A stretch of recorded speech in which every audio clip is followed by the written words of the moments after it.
Hello everyone, I hope that you're doing well. In this video I'll be covering the 20 best Act 1 items that you can use for the entire game in Baldur's Gate 3. This is updated for patch 8 as there's some new additions to the game that actually change the power scaling of some of these items. And the first one I'll highlight just to show off the new changes is the Ring of Arcane Synergy, which previously was good, yes. However, I guess this is paired with the Diadem of Arcane Synergy. So whenever you inflict a condition, you gain Arcane Synergy for 2 turns, and whenever you deal damage with a cantrip, you gain Arcane Synergy for 2 turns. Booming Blade triggers both of these because it implies a condition as well as it also does damage as a cantrip. So what this does, Arcane Synergy will add your spellcasting modifier to the damage of your melee attacks. Where this becomes really powerful is, let's say, a blade singing wizard, a Hexblade Warlock who can apply curses. Now Booming Blade and all that is going to add your intelligence modifier or charisma modifier to your weapon attack. So a nice +4 or 5 early on in the game, extremely useful.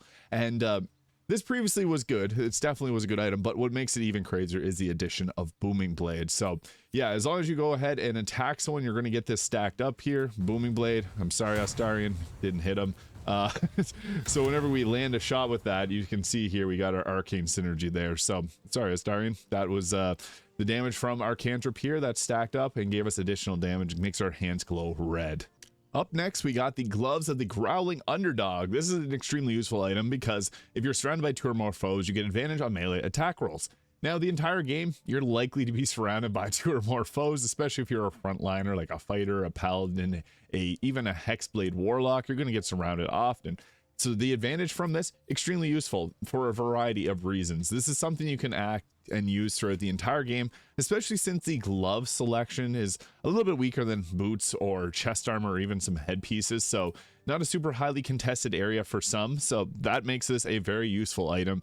As getting advantage on attack rolls, that means you roll 2 die. You're extremely much more likely to hit an enemy. And what's also nice about this, if you're blinded and surrounded, the advantage you get from this will negate that disadvantage, so it just ends up being a normal attack roll. So Gloves of the Underdog, extremely useful. It also doesn't actually count as armor, so if you're going with like a blade singing wizard, and even if you want to use mage armor, you're still able to use this because it doesn't even count as light armor, unlike some of the other items in this game. So useful for a variety of characters, useful on a barbarian too, and despite its metallic appearance that it has, it works perfectly if you're playing like a barbarian. So yeah, very solid item to have. That's why we got this one number 2. Next, we got ourselves the Boots of Stormy Clamour. Now, these are very useful throughout the entire game as well. In particular, since Illithid abilities can actually generate this for us. So if we inflict a condition upon a hostile creature, if you have the Illithid ability drain, this triggers it 2 turns of reverberation.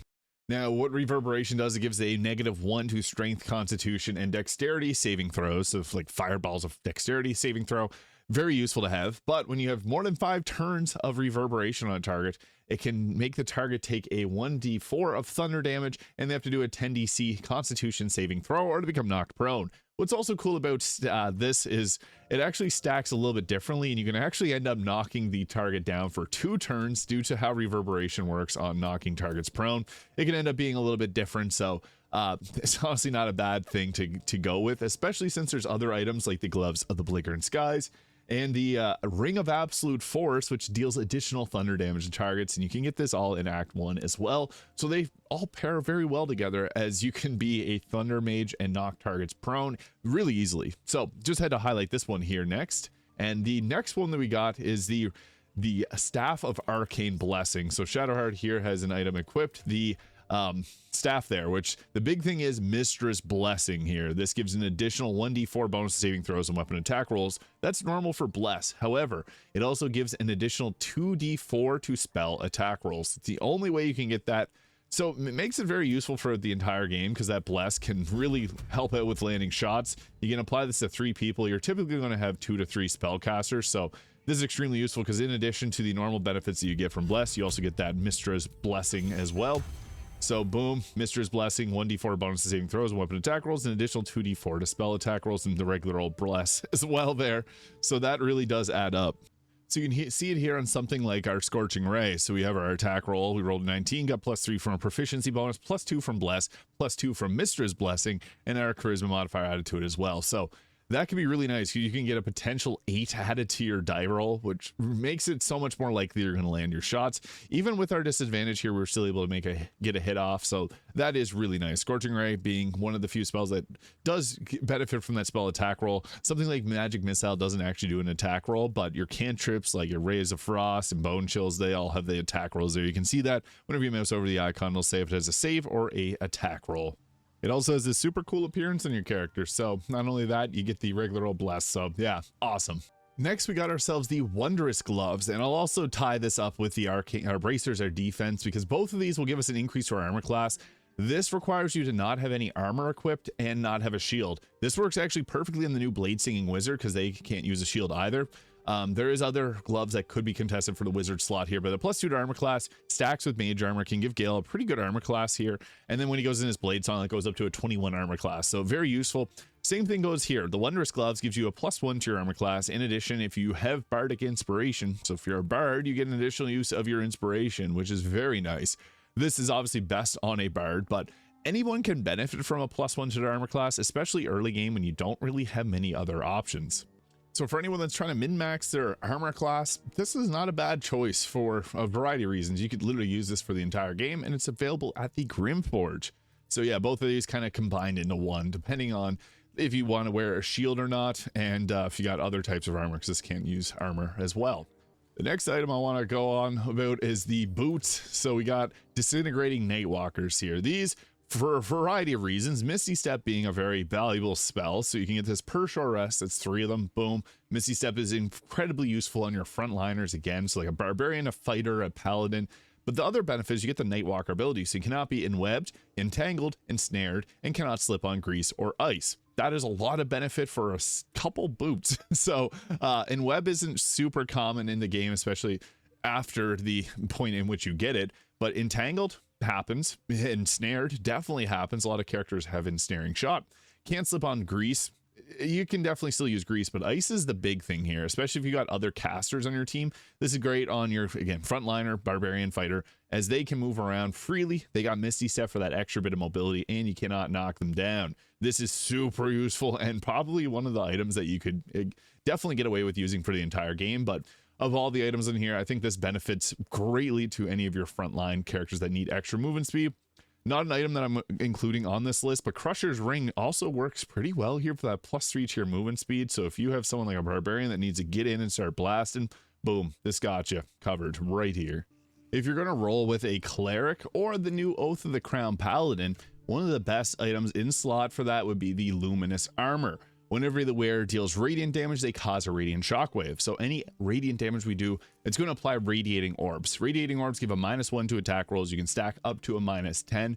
Where this becomes really useful is Spirit Guardians. Improved Divine Smite from the Oath of the Crown Paladin. So once you get all the way up to level 11, every melee attack you do adds additional 1d8 of radiant damage, proccing this every single time. So Spirit Guardians on a Crown Paladin at level 9, run around, you're going to stack Radiating Orbs, you do your melee attack, more Radiating Orbs, Divine Smite, even more Radiating Orbs. There's a lot of sources of radiant damage for both Cleric and the Paladin.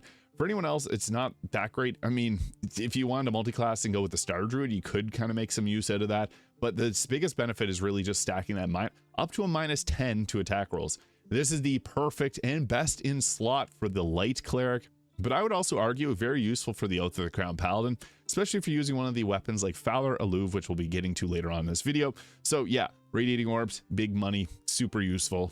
The next item is useful for those that want to get into Necromancy, especially using the Necromancy of Thay, which is an item I could potentially include on here, but I want to keep it to mostly equipment-based items. But the Necromancy of Thay can give you the Danse Macabre once you get to Act 3, which benefits greatly from the Abyss Beckoners. So what this item does, whenever you summon a creature, it'll have resistance to all damage except for psychic damage. So it gets a huge amount of resistances. This is incredible. It also procs if you're to use Spiritual Weapon, that counts as a summoned creature. So if you're playing as a cleric, you got that bonus. But at the start of the summoned creature's turn, it must make a wisdom saving throw or become driven mad.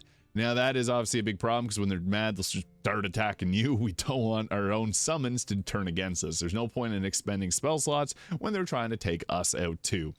Where this is really useful, again, Danse Macabre, those ghouls, you get 4 flying ghouls, and they do not get affected by this demon spirit aura. They get the defensive purposes, but they can't be driven mad. That is extremely useful. And again, it also works well in Spirit Guardians, or the spiritual weapon, as that'll give you extra damage negation on that. So this is an item that's kind of weird. You have to go to the Zhentarim hideout, and it's not going to be beneficial to every single playthrough, but if you want to go for that route, it can be kind of chaotic too. If you're not doing honor mode, I go right ahead. It's still really good. So yeah, interesting concept here, but I just want to cover this one next. The next weapon we got is Phalar Aluve. Now, where this weapon is very powerful is it has a special ability with the Phalar Aluve melody. So this is a weapon you can get in the Underdark. It's actually really easy to get. It's a finesse weapon, so rogues can sneak attack with it. It's versatile, so if you're playing as a blade singing wizard, you can do the regular 1d10 damage on it. You can use it with a shield. It'll get a 1d8 instead if you want to have the shield applied. So you got a few different options there. You can see now this goes down to a 1d. It'll do a 1d8. You take the shield off, and then boom, it's a 1d10 again. So very useful weapon, and the Phalar Aluve melody being the big thing here. So we got the Sing, which will all allies within 6 meters have a 1d4 bonus to attack rolls and charisma, wisdom, and intelligence saving throws for 5 turns. Very useful. Pop this before you get into a fight. And the Shriek, so this will give a 1d4 penalty to intelligence, wisdom, and charisma saving throws, and the affected creatures will take 1d4 of thunder damage. This can work for a variety of different things too.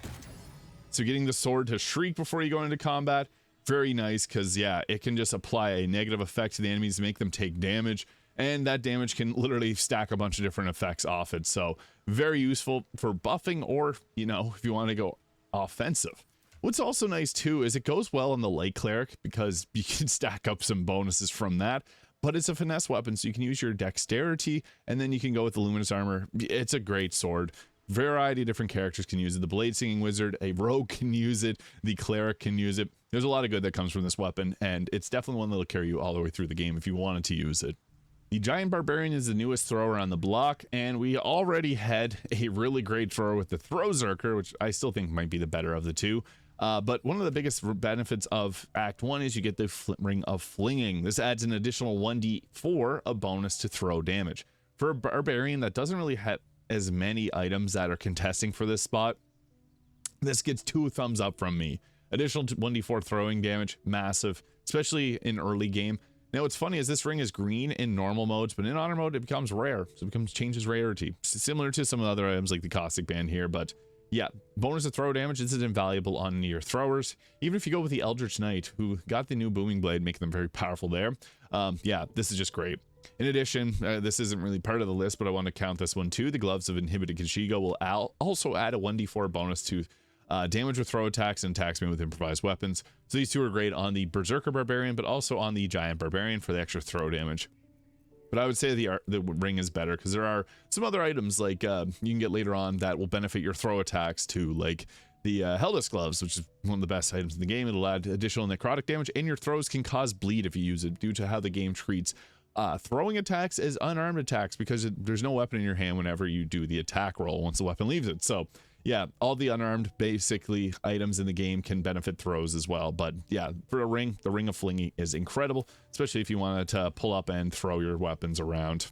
I'll also give a honorable mention to the Returning Pike. You can use this for the whole game, but once you get Nyrelna, I'd say right now Nyrelna is a little bit better. This has the homing weapon, so it'll return to your hand, and as a throwing weapon, it does a 1d10. It's powerful. It goes really well with the Ring of Flinging and the Gloves of Inhibited Kashigo and the Graceful Cloth, and then popping a Strength Potion. You can become extremely devastating in Act 1. So yeah, just a little highlight to that one as well. Speaking of popping Strength Potions, this is a nice benefit here. So if you have the Strength Potions active, you can use the Titan String Bow and get additional damage equal to your Strength modifier. This is crazy, because Arrow of Many Targets plus the Titan String Bow later on throughout the game. Yeah, I don't think you're going to do a better item for someone that's going to be using this. Now, there are some particular times where you want to use the Titan String Bow, and that would be likely for the Arrow of Many Targets, because then you can just hit a ton of people all at once, adding strength modifier to the damage. It's extremely good. So yeah, if you've got someone that's using strength potions, this is not a bad one to have on them, because yeah, it'll do that extra damage there. We'll try and hit a star in there. Boom, 14 damage. Yeah, that hurts. So you can see for the damage roll just above my head there, 1d4 or 1d8 of piercing damage, we rolled a 3. We got a +1 and then a +5 from the dexterity modifier, +5 from our strength modifier. So that was 14 damage. If you got a character that's running a high stat spread like that, like I have this Throw Zerker Barbarian here, or I guess Giant Barbarian here, Strength Potion, Grace, the Cat's Grace, and we have 16 Constitution. So it's actually a really nice combination with the Graceful Cloth as well. I am not including the Graceful Cloth on here. That is another item that's really useful throughout the game because it's a clothing that adds a +2 to dexterity and gives you advantage on dexterity checks, but you can find better items later on in the game, so that's why I'm not going to include it on this list. Now, the Knife of the Undermountain King, which is sneaky, it's not a knife, it's a short sword. What this is beneficial for is anyone that's going for a crit build. So it reduces the number you need to roll a critical hit by attacking by 1. This effect can stack. When you roll 2 damage or less, you re-roll the die taking the highest result. So boom, flat out damage buff. Now the Shadow Blade got fixed in Act 2, and this is really nice. So we can get really lucky. Unfortunately, we don't have the benefit right there, but if we're hiding, sometimes like little shadows like this will actually trigger our Shadow Blade. So what the Shadow Blade does, it's on the Shadow Blade spell weapon as well, but it gives advantage on attack rolls against lightly or heavily obscured targets when using this blade. Why is this good? Advantage on attack rolls. I've been over 100 times. Very effective thing to have. So that is really useful to have. Increased critical hit chance, which also increases your hit chance too. But this is just a very beneficial weapon, and it being a late finesse weapon, you can throw it in the offhand. There's so many benefits to having this weapon, so I have to include it here. You can get really sneaky, like the Warlock makes good use of it because of their darkness, but sometimes you can be like considered in darkness if you're like, let's say right here. So yeah, if we got the advantage off, very beneficial. So you can see here, we go to attack, boom, we got our advantage off. We're lightly obscured. So any little shadows like this, if you're standing in it, yeah, you get that Shadow Blade enhanced. So you can see it right under Gale's name there. So extremely beneficial of a weapon. You can throw it in the offhand, get the benefits. What's cool about it is it benefits you in so many different ways. And next up, we got ourselves the Caustic Band. Your weapon attacks deal additional 2 acid damage. Anything that adds flat out damage riders to our attacks, very nice. It's also great because this will work with arrow of many targets, any of your multi-hit attacks, your offhand crossbow attacks, and there's also gear that'll give you different benefits if you hit the target with acid damage. What's funny is this is a green rarity in the normal game, but it becomes very rare once you get honor mode. Now, there's also gloves like the Icarus gloves, which will make noxious fumes on targets that got hit with acid damage. So there's other items that can benefit from this. It does get pretty chaotic, but there's also boots that you can get that resist acid damage for your frontliners. So yeah, it can make for some interesting different combinations as you get throughout the game. But hey, a flat 2 acid damage is nice on anything. It also counts in your throwing attacks. It does not count on unarmed strikes from the monk, which would be really nice if it did, but it doesn't. It'll work on your throwing attacks, however, and your melee attacks and your ranged attacks. So I like having dual crossbows and a Hexblade Warlock, and then using this there for that extra damage that it gets on the offhand attacks as well as your main hand attack. There is an item in D&D that is a staple and one that you can get many of if you're playing tabletop, which is the Ring of Protection, which is actually very rare in Baldur's Gate 3. Why this is good? Anyone can benefit again from a +1 armor class, but it also gives a +1 to saving throws. So this is great on someone that, you know, is getting hit with spells a lot, is getting hit with hold person, is getting hit with melee attacks. That flat out increase to their overall armor class and saving throw is very beneficial. So yeah, you have to go through Mole's questline to be able to get this. I did post a video on how to make sure that you do get this because there are some lining up of the quests that if you do one thing first, it can mess you up from not getting this ring at all, which, as I mentioned, is a very popular ring in D&D, so it sucks to go through it without getting it. Some people didn't even know this was a ring in the game from a video I posted. So yeah, I just want to highlight this one here as just +1 armor class saving throws. That's really good. But next we got ourselves a staff. And now the Staff of the Arcane Blessing is more of like a support role. If you want to go on the offense, Mourning Frost. Why this is good? So when you deal cold damage, you deal additional 1 point of damage. So if we go ahead with a Ray of Frost here, we're going to get an increase to the amount of damage that we deal. So boom, you can see there, we got ourselves our 7 from our 2d8 of cold damage on the attack roll and a +1 from the Heart of Ice. Now you can see there, Karlach's got her holding her stomach there because Ray of Frost, but there's another benefit from this, which is really good. So whenever you deal cold damage with a spell, possibly inflict chilled on the target.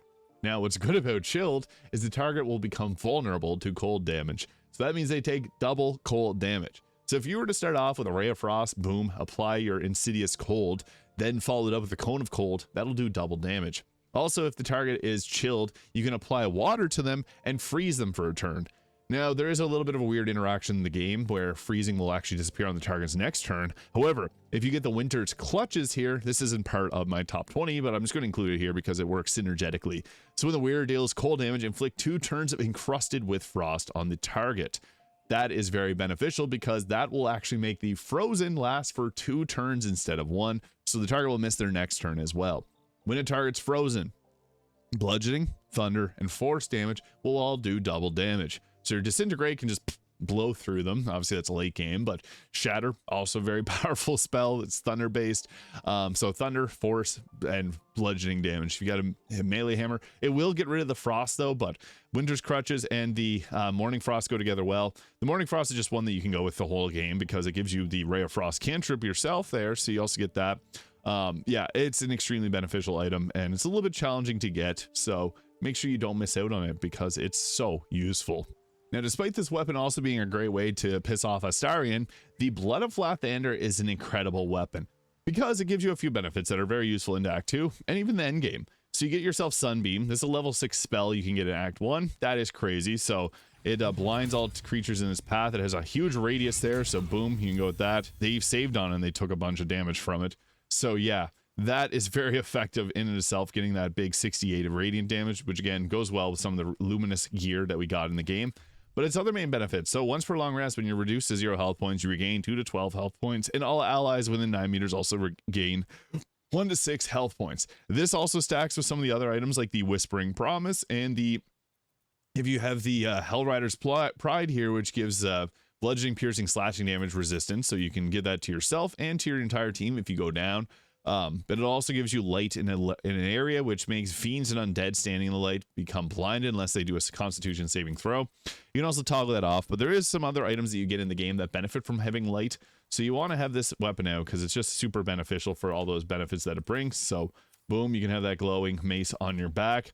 And on top of all of that, it has, again, a +3 weapon enhancement and Sunbeam. So it's very useful. It is kind of challenging to get, but it's definitely worth grabbing. Now, another item that's beneficial to have, the term Stat Stick actually applies very well here.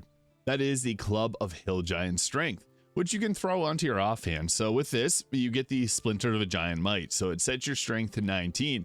This previously used to only set your strength to 15. They patched it and changed it to 19. This is worth having for a variety of reasons, but if you have a character that needs strength, you may as well give it to this if you want to dump that stat for something else. There are some uses for this, like the Monk, which gets that extra damage because strength can be used on Tavern Brawler.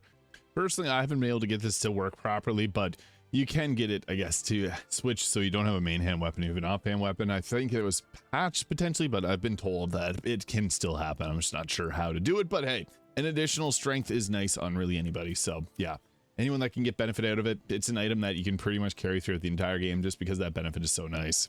Editor's note, you can go ahead here, put in the offhand, have someone without an item, and make sure that they select your item. So like Sickle at Bual, boom, now you have it in the offhand. Does look a little bit goofy, so yeah, that's something you can do.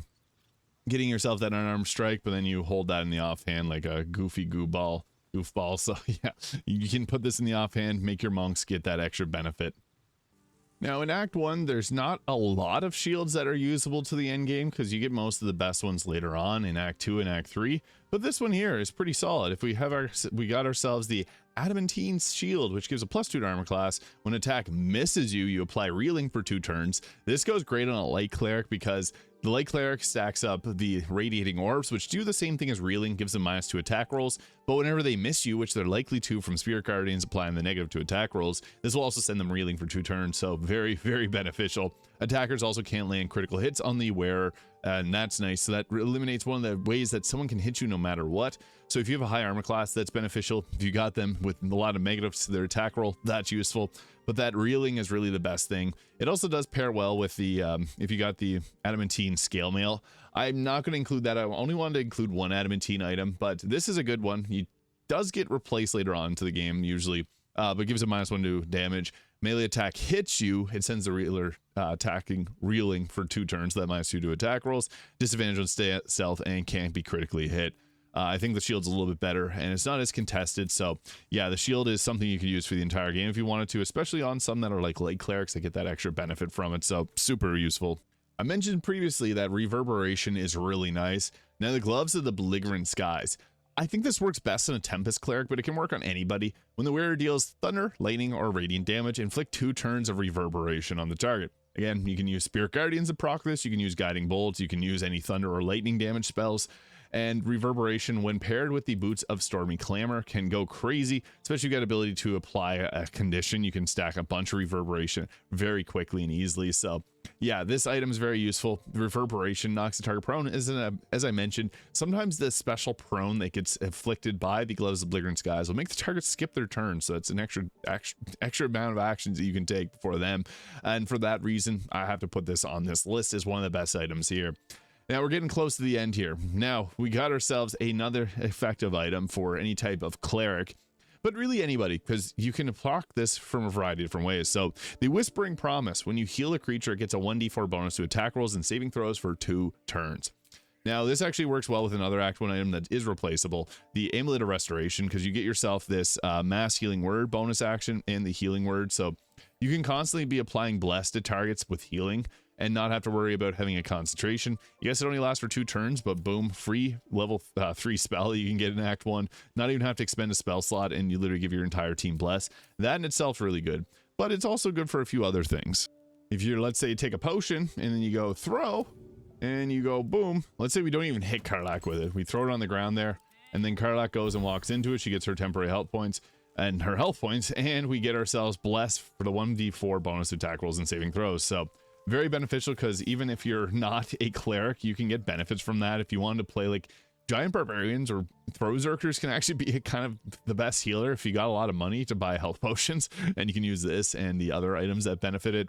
Even the Boots of Aid and Comfort, which gives it 3 temporary health points whenever you heal a target. You become pretty crazy. So yeah, the Whispering Promise, purchasable by Volo. Great on a cleric, great on a Star Druid, but it's also good on a Barbarian Thrower. So yeah, just want to put that one out there. It's an interesting item. Bless is just so good to have, especially in the early game. Now I'm going to give 2 honorable mentions here. There's a couple items that you want, or 3 I guess items that we want to swap to when needed. I guess there's a 4th hidden one. If you got the collector or deluxe edition, you can get the Mask of the Shapeshifter that gives you shapeshift. So if there's items that have get the Yankee bonuses, you can shapeshift into a get the Yankee, get the bonus. But the real ones that I want to focus on is the Power of Pearl amulet here. So what this does, it gives you a free level 3 spell slot. So you can go boom, get yourself another fireball. So that is good. It's great on like a sorcerer or anyone that really spell casts, even a wizard, because they have their own version of this that can go up to level 5 spells. We got it up to a level 3 spells. Level 3 spells are really nice to have. That means another Spirit Guardians, and all you have to do is swap to it and then swap back. So Power of Pearl amulet, the Mask of the Shapeshifter.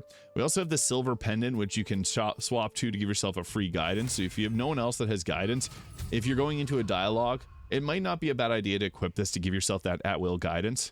So that is really nice just for the benefits of that. And yeah, you can pop that at any time. And finally is the Amulet of the Lost Voices. This is another level 3 spell, so you got Speak with the Dead.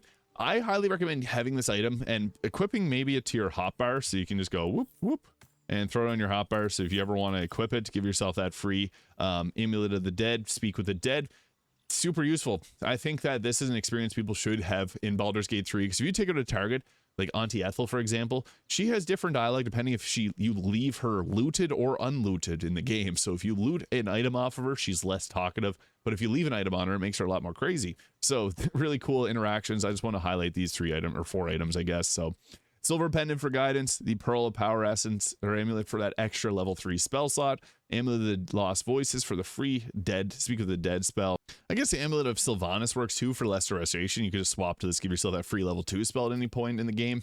And the Mask of the Shapeshifter. These are all items that you're just going to swap to, get the benefit from, and swap off. So I think they're worth mentioning here, and an honorable mention, but not as part of the real list here. But finally, one of the best items in the game. This is available at the Githyanki Creche. You can get it. You can use it on a lot of different builds because everybody has a benefit from Dexterity. And this is the Gloves of Dexterity. So this will set your Dexterity score to 18. This means if you're wearing light armor, that's a +4 to your armor class. If you're wearing clothing, it's a +4 to your armor class. You can dump your Dexterity, put it into other stats. And the way that multi-classing works in Baldur's Gate 3, it's very free for you to swap around and do what you want with it. So this can open up your stats if you wanted to do a charisma and wisdom based caster combined, which it can work, especially with an item like this. It'll at least give you your armor class. Dexterity also gives you a plus to your initiative. So this is a +4 to initiative, meaning that you're more likely to go first, which is something we definitely want on spellcasters, something we definitely want on our melee attackers. And it also gives a +1 to attack rolls. So that also helps offset if you have like great weapon master. You can find benefit from the Gloves of Dexterity. This is an item you can literally use throughout the entire game because there's a lot of builds out there that rely on multiple attributes. And that's where like the Club of the Hill Giant Strength is really nice for the 19 strength. But I'd argue Dexterity is a more beneficial stat because this will impact your ranged weapon attacks. It impacts your armor class.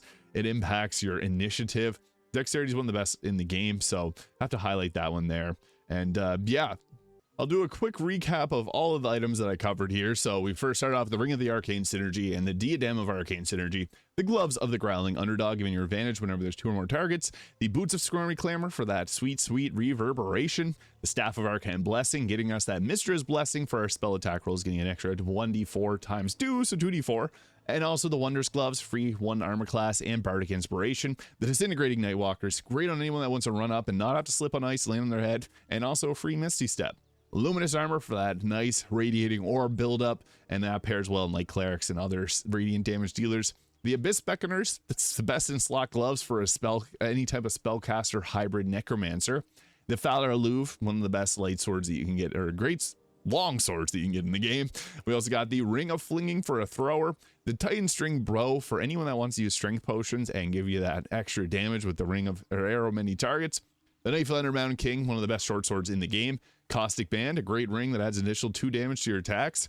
The Ring of Protection to give yourself that extra armor class. Mourning Frost for cold casters. The Blood of Lathander saves you in Act 2, but also very useful into Act 3. The Club of Hill Giant Strength for monks that don't want to get the addiction to strength potions. The Adamantine Shield for anyone that's wanting to not get hit with crits.